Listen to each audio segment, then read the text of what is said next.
Bomb ഭീഷണിയെ തുടർന്ന് വിമാനം നാഗ്പൂരിൽ അടിയന്തര ലാൻഡിംഗ് നടത്തി. ജബൽപൂർ ഹൈദരാബാദ് ഇൻഡിഗോ വിമാനമാണ് അടിയന്തരമായി ഇറക്കിയത്. ശ്രീനാഥ് ചന്ദ്രൻ വിവരങ്ങളുമായി. ശ്രീനാഥ്, ഈ ബോംബ് ഭീഷണിയുടെ ആധികാരികത പരിശോധിച്ചിട്ടുണ്ടോ? ഏറ്റവും പുതിയ വിവരങ്ങൾ മറ്റെന്തൊക്കെ നൽകാനുണ്ട്?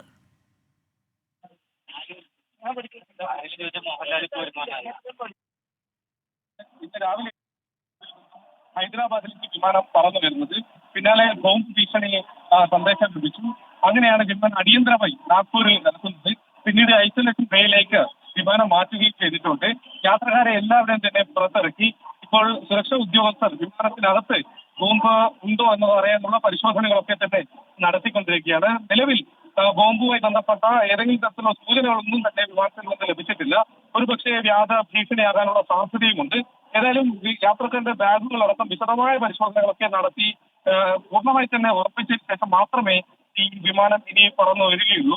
ഇപ്പോൾ സുരക്ഷാ ഏജൻസികൾ വിമാനത്തിനുള്ളിൽ ബോംബ് ഭീഷണിയെ തുടർന്നാണ് വിമാനം നാഗ്പൂരിൽ അടിയന്തര ലാൻഡിംഗ് നടത്തിയത്. ജബൽപൂർ ഹൈദരാബാദ് ഇൻഡിഗോ വിമാനം അടിയന്തരമായി ഇറക്കി. ഇപ്പോൾ യാത്രക്കാരുടെ ബാഗുകൾ ഉൾപ്പെടെയുള്ള വിശദമായ പരിശോധന നടത്തുകയാണ്. അതിനുശേഷം മാത്രമേ യാത്ര പുറപ്പെടുകയുള്ളൂ. ഇത് വ്യാജ ഭീഷണിയാകാനുള്ള സാധ്യത തള്ളിക്കളയാൻ കഴിയില്ല എന്നാണ് ശ്രീനാഥ് ചന്ദ്രൻ നൽകിയ വിവരം.